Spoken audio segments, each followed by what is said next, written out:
So we'll start now with your questions so we can, anyone who wants to watch the kickoff can be there in time. Madame. Oui, bonsoir, M. Bonsoir. Carney. Sandrine Vieira avec Le Devoir. Vous passez le flambeau à M. Macron comme hôte du G7. Vous venez de lui parler. Est-ce qu'il vous a demandé des conseils sur la manière de gérer le président Trump au sommet? Si oui, qu'est-ce que vous lui avez répondu? Quels conseils vous lui avez donné? Et sinon, quels conseils vous lui donneriez de toute façon? De tout cas, je crois que M. Macron connaît M. Trump depuis longtemps. Et M. Macron était le président, comme vous le savez, quand M. Trump était le président pour la première fois. Alors, il n'en a pas besoin de mes conseils par rapport aux relations personnelles avec M. Trump ou d'autres chefs. Mais M.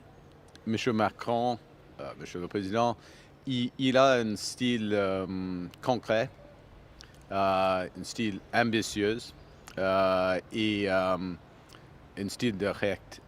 Et je crois que c'est la meilleure manière de engager avec M. Trump. Oui. The question was whether I had any advice for President Macron as outgoing G7 chair. The short answer is no. In the following respects, obviously he's an extremely experienced statesman. Has known, for example, the question was specifically with respect to President Trump. They've known each other. They were both presidents during Mr. Trump's first term, and I believe that President Macron's style, which is direct, it's concrete, and it's ambitious, is well suited to making progress with all G7 partners, very much including President Trump.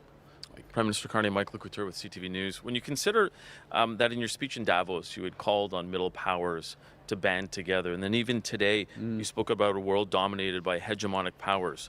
How do you see that playing out within the G7? Yeah, I think, to be clear, and if you look at the speech, I've never advocated that all of a sudden there was going to be a band of middle powers, the M20 or something like that. But the point that I made, and I think you do see this concretizing, if I can invent that verb. Hopefully it's a verb. You can double check that, David. You see it concretizing in our bilateral relations between Canada and France and relations with Europe. So just to recap one element of Davos, which is we talk in terms of variable geometry. So different partnerships with different groups of countries for different issues. Sometimes it's for outcomes, like the Coalition of the Willing, peace in Ukraine, sustainable peace in Ukraine. Often it is in bilateral relations, building up what we call strategic capabilities. So in areas, the obvious ones are in energy, in food, defense, but it also extends into artificial intelligence, in the future quantum, space technologies, certain elements of defense technologies. And so a lot of what we've been doing over the course of the last year with France and others, but very much with France, has been deepening those relationships. So for example, in critical minerals, there are 12 critical minerals and rare earths that are on France's top priority list. We can supply 10 of those in volume. And so there's a series of discussions, and some of this is moving to transactions where we'll supply. You may have seen a couple of weeks ago a quantum roadmap that was agreed between Canada and France is another example. Just before we started, we had the bilateral, the President and I and President Xavier Bertrand de la Haute-France, he's the president of one of the regions. We addressed jointly a large AI conference, which there's huge Canadian participation, but it's also part of a broader relationship. So I guess it's too late for a short answer, but to try to give you a short answer is that how is it working? It is gaining real traction. You see it in the agreements we have. You see it, those translating into specific business-to-business and research arrangements that are coming forward. I'll give you a second chance at a shorter answer for my follow-up, if that's okay. With some of the issues that will be discussed around the table, are you at all concerned that this is going to turn into a G6+1? No, no. Is short. I mean, there'll be some issues where there are strongly held views by one of the G7 partners that are more extreme than others. And I'm not saying just one. I mean, each of us may have examples of that. If you look at the key issues of security around the Gulf, evolution of the Gulf War, and the situation in Ukraine, the security situation and providing support, very much common objectives. How do we work together in order to accomplish? I think, yes, different approaches around AI, but I think there's a chance to have, or a possibility of having a common objectives with different complementary approaches that are there. So I don't go, I'm looking forward to this summit, and I'm looking forward, as I should add as well, last point, the broader participation that will be at the summit, everyone from Kenya through to the UAE who will be there at the broader outreach. That's an important component of this, because the G7 is not running the world. It's important, but it's not running the world. Oui. Non, je ne crois pas.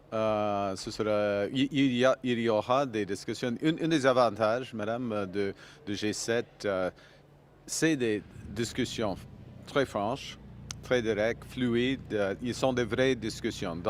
Il faut le dire, au G20, des dirigeants lisent les discours, en effet, et personne, c'est pas exactement comme ça, mais c'est largement comme ça. Et au G7, c'est plus une discussion directe. Et ça, c'est un des grands avantages là. Mais je ne crois pas, j'ai aucune crainte que ce sera les États-Unis et les autres. Non. On cherche des solutions communes. Merci. Prime Minister Alan Woods from the Toronto Star newspaper. Yep. Yesterday you were, I want to ask about the Gordie Howe Bridge. Yes. Yesterday you were talking about being technical issues and no big drama. But there was the Michigan Republican House leader yesterday quoted saying he wants to see a 50-50 split of the toll revenue from the beginning, right, before Canada's paid back for its costs. It sounds more like a shakedown than a technical issue. How do you characterize that? And is that something that is on the table? Well, the individual, I didn't see the comment from the individual, but your description of the individual would not be somebody who's in the U.S. administration by definition. So I'll leave it at that. Thank you. Hi, Prime Minister. Kate McKenna from Hi, CBC Kate. News. What will your approach be when speaking with Donald Trump about the ongoing crisis escalation in Iran?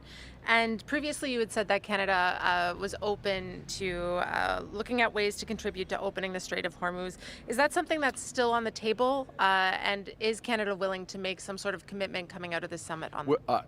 I just, if I may clarify, and I think I did say it this way, was that Canada is prepared to contribute, and we remain prepared to contribute to, once the strait is open, to maintaining the opening of the strait and the guarantees in and around that, and there's various ways to do that.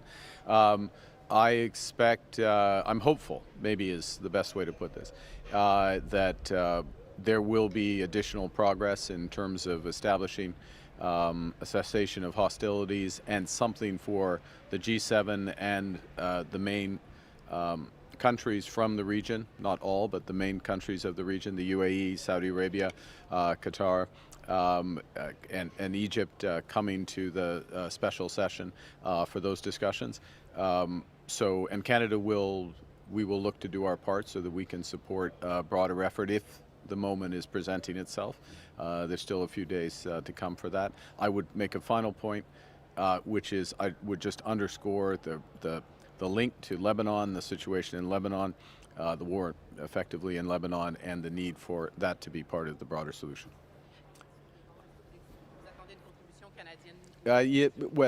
S'il y en a une vraie cessez-le-feu, oui, le Canada est prêt de faire une contribution avec pardon? Ouais, non, s'il y a. On ne sait pas, c'est une situation très fluide, mais il existe la possibilité. La possibilité existe, mais on verra. Okay? Dernière question, Merci. last question. Thank you. Hi, Prime Minister. Jillian Piper with Global News. The Detroit News is reporting that the Canadian officials actually called off the opening of the Gordie Howe Bridge because they were worried about backlash from the Trump administration. Not I know true. yesterday. That's not true. Yesterday you said it was due to technical issues. What are those technical issues? Look, it's the discussion. As I said yesterday, was at the request of the U.S. administration.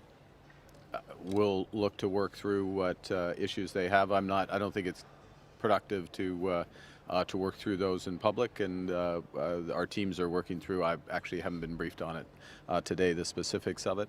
It's important we get this right. This is an asset for both countries and our people, most fundamentally, that's going to exist for decades. So if we need to take a few more weeks to get it right and get it launched, we'll do that. En français. Quels sont les enjeux techniques? C'est pas le moment d'avoir une discussion en public en ce qui concerne les. Non, c'est pas nécessaire. Je suis. Il y a des discussions entre les fonctionnaires et par rapport à l'administration américaine.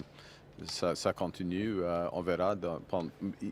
Probablement, il prend des jours, peut-être quelques semaines avant. When you say you weren't briefed on it, you weren't briefed on the issues? Or Oh, what no, I know what they are, but I mean, I wasn't briefed on the discussions today because, as you are aware, I've actually come straight from a series of meetings with the president. So, Merci, and I Monsieur le actually, Premier ministre. je m'excuse, mais il faut retourner à l'Élysée pour un dîner avec le président. Merci, c'est la fin de beaucoup. notre conférence Merci, de presse. Merci, Monsieur le Premier ministre.